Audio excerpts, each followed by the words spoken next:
can turn the world on with her smile? Who can take a nothing day and suddenly make it all seem worthwhile? Well, it's you, girl, and you should know it. With each glance and every little movement you show it. Love is all around, no need to waste it. You can have the town, why don't you take it? You're gonna make it after all. You're gonna make it after all.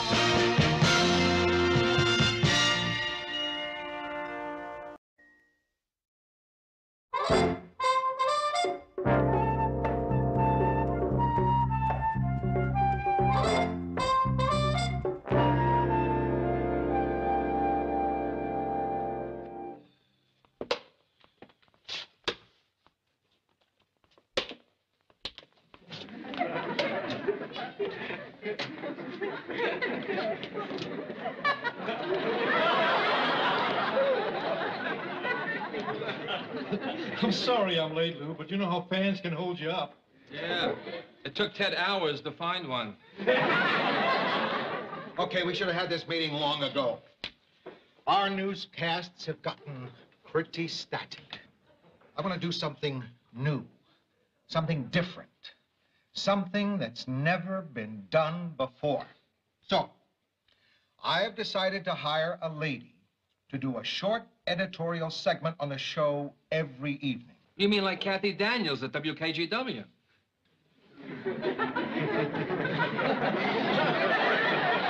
Yeah, something like that. She'll do special interest items. And Sylvia McMahon over Channel 6, if she's another one. On that order, yeah. To broaden our appeal. Yeah, and what's that girl's name at Channel 3 and 11? Broaden our appeal and make our news more Christian. Why would we want to make our news more Christian, Ted? Martha Christian. She's doing it. That's the one. All right. So it's been done before. That doesn't make it a bad idea. News from the woman's point of view. Well, Lou, why can't I do it?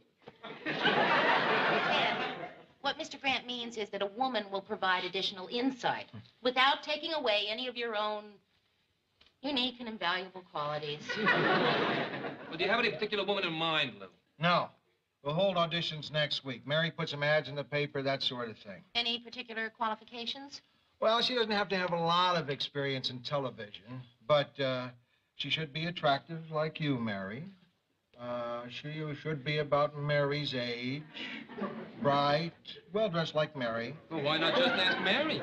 She's wrong for it. Okay, that about wraps up the meeting. Okay, I'll get on this right away. Yeah, I want to help Mary screen the candidates. Say, Lou, how much are you paying her? Don't worry, Ted. It's going to be less than what you make, around $15,000. It's worth it to give the show a new look. Lou, I could give you that new look and save you 5 big ones. What are you talking about? For $10,000, I'll grow a beard.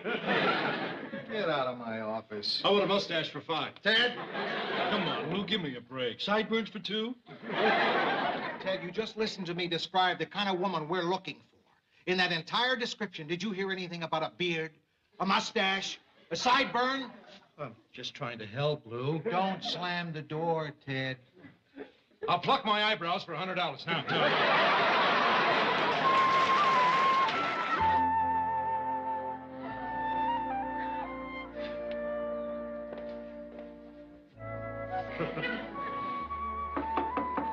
Who is it? Georgette. Come on in. Hi, Mary. Hi. I hope I'm not disturbing you. Please tell me if I am. No, you're not disturbing me. I'm not sure you'd tell me if I were. Yeah, I would. No, because you'd think you might embarrass me. And rather than embarrass me, you wouldn't say anything. You're so nice and patient and kind. You wouldn't say anything, would you? Well, I don't know. Maybe. Thank you. But I don't want to disturb you. Georgette! Come here. You're not disturbing me. I'm all yours. What can I do for you? Oh, sorry. 3 minutes are up. Can I have 3 more? No, Georgette, really. I just washed it, so. Just timing it. I like the way you stuffed your hat. Thanks. What do you want to see me about? I want to talk to you about the lady newscaster. Ted sent you, didn't he? No, he brought me. He's downstairs in the car, but you're not supposed to know. Okay, I don't. So don't ask why doesn't he come up. Won't. It's lucky you have 2 chairs that far apart.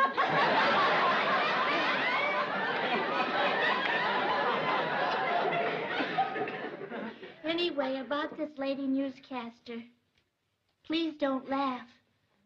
But we want me to be her. You want to audition for the job?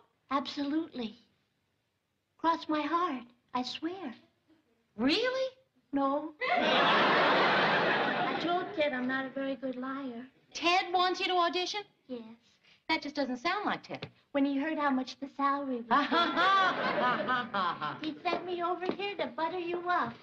But don't think that that's why I said I like the way you stuffed your hat. I do. I like the way you stuffed your hat. Thank you. Georgette, I just can't believe that you'd want to audition for that job. But I don't. That's what I told Ted. I said, Ted, I don't want to audition. And he said, why not? And I said, that's just not me. And he said, then who is it? And I said, Mary. Me? You'd be perfect, Mary. You're just what you're looking for. No, Georgette, come on. I'm a behind-the-scenes person. Although, I did do that editorial once, and I wasn't bad, was I? No, I didn't. You really think I should try out for the job? Yes, really. I said, Ted, I don't want to audition. And he said, why not? And I said, that's just not me. And he said, then who is it? And I said, Mary. Fine, and be prepared with 1 or 2 minutes of news copy. Well, no, it doesn't matter. Just anything that's comfortable. All right, fine. We'll see you then. Bye-bye. A lot of girls interested in auditioning? Ah, dozens. Hey, Murr, you remember what you said in the meeting yesterday? No. Yeah, come on, sure you do. You said some silly thing about hiring me for the job. Oh, yeah.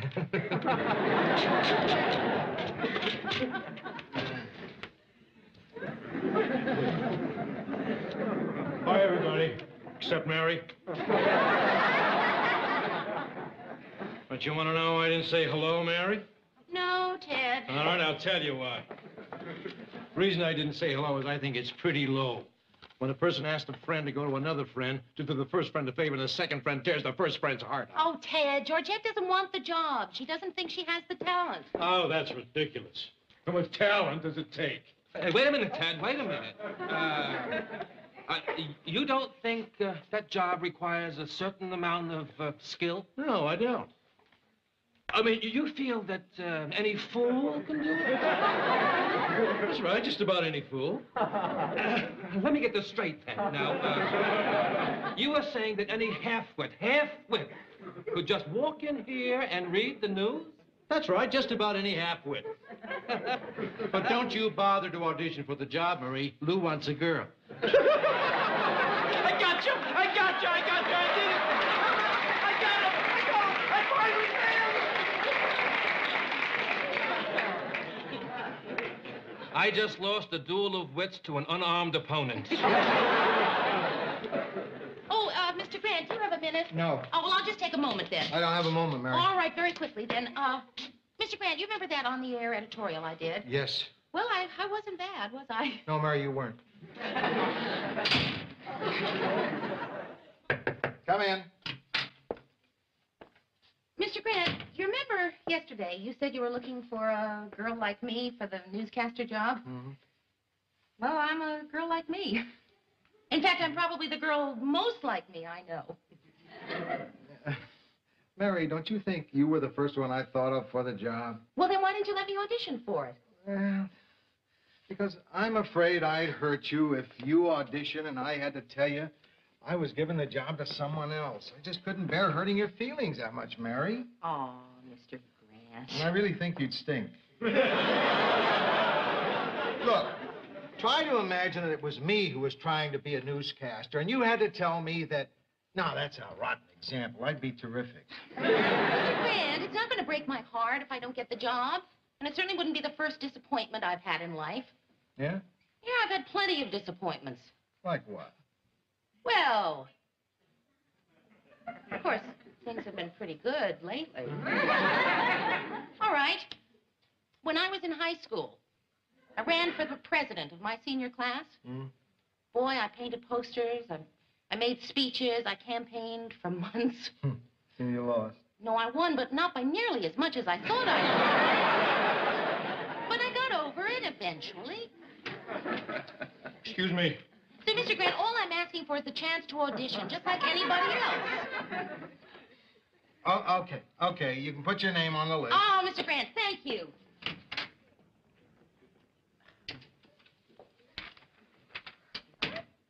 So I was right. She did want that job for herself. I never would have believed she could be so sly, so cunning, so ambitious. Intriguing behind the backs of her very best friends. And all for an extra few $1,000s a year. She's my kind of woman.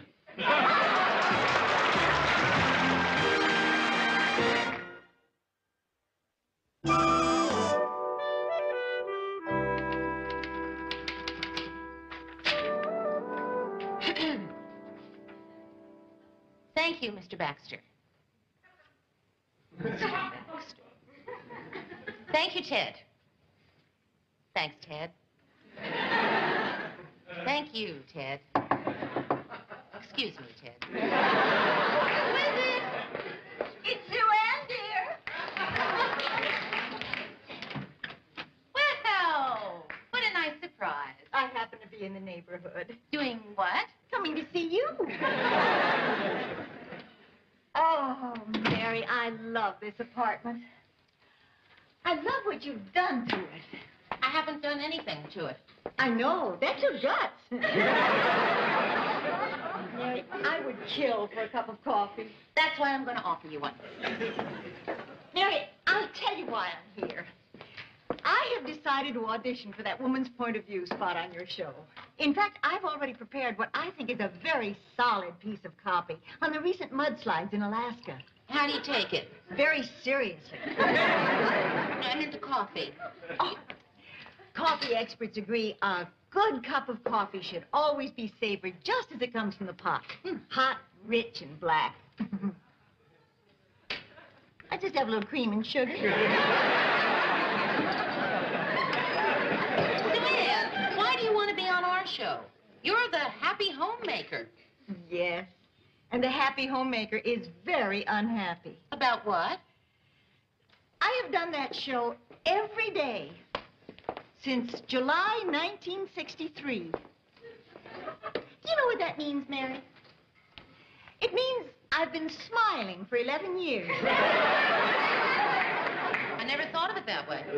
I want a job where I don't have to smile. I don't like smiling all the time. It's against my nature. Sue Ann, you're smiling. I am. Right now? Uh-huh.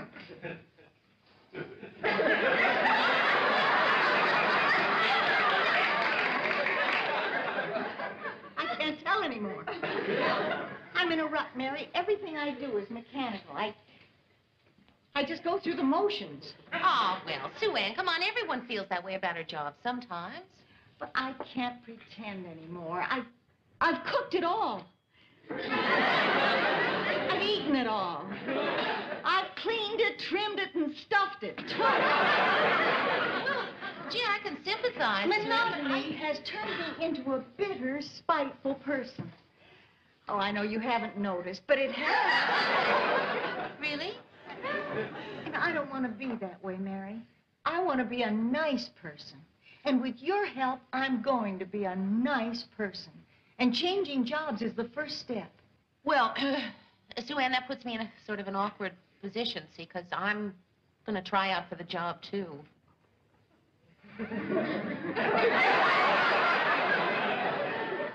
Well, now, I wonder how a nice person would react to that news.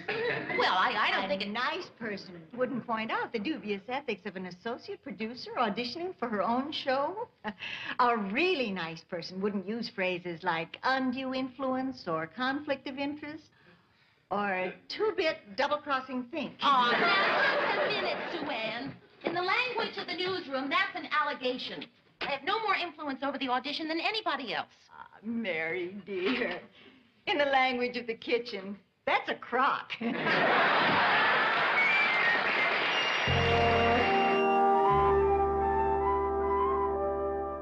thus, the repercussions of an upsurging inflationary spiral are as inevitable as they are catastrophic. You better believe it. And very well put, incidentally. That was a woman's point of view. Okay, thank you. Bring in the next girl. That was just awful, wasn't it? I hated myself. I was just awful. No, you weren't. You were fine. Thank you. How was I, Lou? Just awful. Good morning, Lou. Oh, good morning, Sue Ann. Ted will brief you. Sue-Ann, park it over here. That's the camera. When the red light goes on, that means that the camera is about... I know what I'm doing. Just cue me and then stick a sock in it. Go ahead, everybody. And action. And now with the new feature, news from a woman's point of view, Sue Ann Nivens. Thank you very much, Ted. And good evening. Massive mudslides wreak havoc. Late last evening, huge mudslides in south central Alaska buried the picturesque little village of Nornsk, long noted for its tapestries and woolly artifacts. Apple-cheeked housewives bustling down the cobbled streets were swept away by slithering mounds of mud.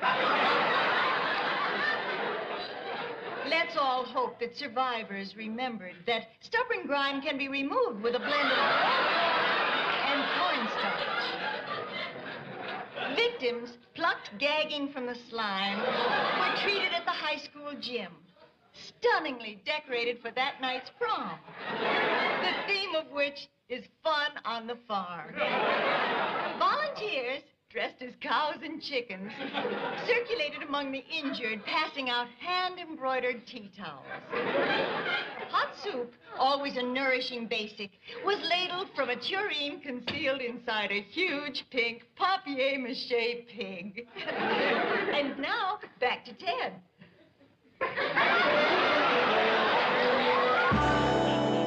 Thank you. Enid Beringer, The Twin Cities. And that was a woman's point of view. Thank you. Okay, everybody, let's break for 5 minutes. Mary's next. Mare? Listen, Ted, I can wait. Why don't you let someone else go first? You're the last one, Mare. Oh, well, maybe someone else would like to do it again. Oh, come on. Oh, why did I get myself into this? Mary? You're nervous. Yeah, I am. Listen, you've got nothing to worry about if you trust me. Okay? Because, Mary, I'm on your side. I want you to win. Now, do you trust me? No, of course not. Listen, I know how to please an audience. When I read the news, that camera is a person to me, the most wonderful person in the world. I caress it with my eyes. My mouth may be saying the cost of living went up 0.8%, but my eyes are singing, be my love. Okay, we're ready, Mary. Quiet, everybody. Action. Remember, just pretend the camera's your lover. Make love to it with your eyes. And now, a woman's point of view with Mary Richards. Thank you, Ted. It's been 10 years since Congress passed the 1964 Civil Rights Act. Eyes. None of the 5 agencies of the federal government has done anything to enforce it. Mary, whatever you got in your eye, you want to get it out?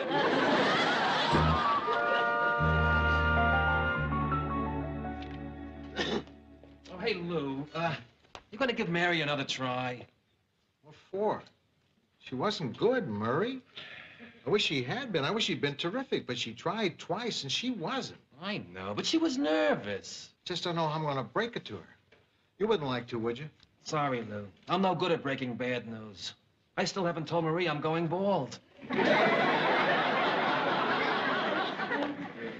You wanted to see me, Mr. Grant? Oh, yeah, Enid. Welcome to the news team. Welcome to the... Does that mean I got the job? Mm-hmm. Oh, thank you, Mr. Grant. Enid, one of the first things you'll want to learn about this job is no hugging. We're not a hugging newsroom. Some staffs hug, we don't. Tell you what, you go on down to personnel, tell them you're starting Monday, and fill out all the forms. Right away. Thank you, Mr. Grant. You like personnel, they hug.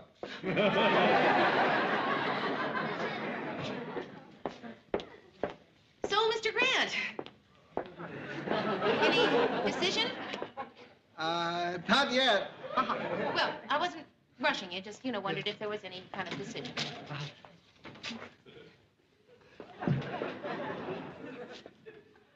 Mary, I haven't made the decision yet because you're going to make it. Your second take was very good. Oh, Mr. Grant, thank you. I was still a little nervous. Very good. Yeah. But there's one other tape I want you to look at. It's between you and this girl. Now, you watch, and you tell me. Point of view, Enid Beringer. Thank you, Mr. Baxter. I would like to give you the woman's point of view, but I'm having a problem trying to figure out exactly what the woman's point of view is. I mean, do all women think alike? Do Bella Abzug and Connie Stevens think of exactly the same thing when they get up in the morning? Okay, maybe when they first get up in the morning, but after that, I don't think so. And I don't think girls are made of sugar and spice anymore. Those things cost too much money. But if WJM is interested in hearing my point of view, I would be very happy to try and give it to them. Thank you. Enid Beringer, the Twin Cities. Okay, Mary. There you go. It's between you and Enid. I'll go with whatever you decide. Now, who do you think should get the job? Wow, Mr. Grant, that's a really tough decision, isn't it? But I have to go with me.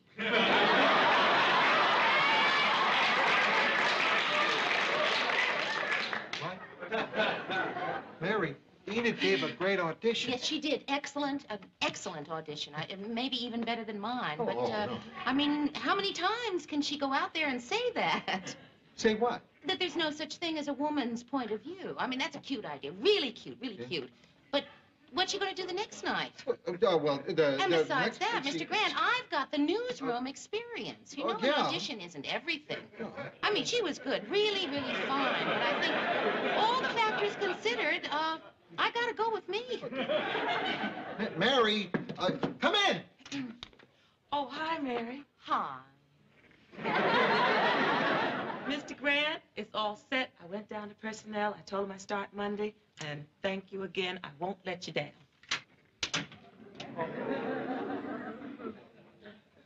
All right. All right. I lied. I'm sorry. I was trying to spare your feelings. Well, you don't have to spare my feelings, Mr. Grant. Okay. Okay. Look. Look, Mary. Look. Now you look. It wasn't between the two of you. You didn't finish second. You finished fourth. Fourth? That's why I couldn't tell you the truth right out. Fourth? I didn't want to hurt you. Fourth? Sixth.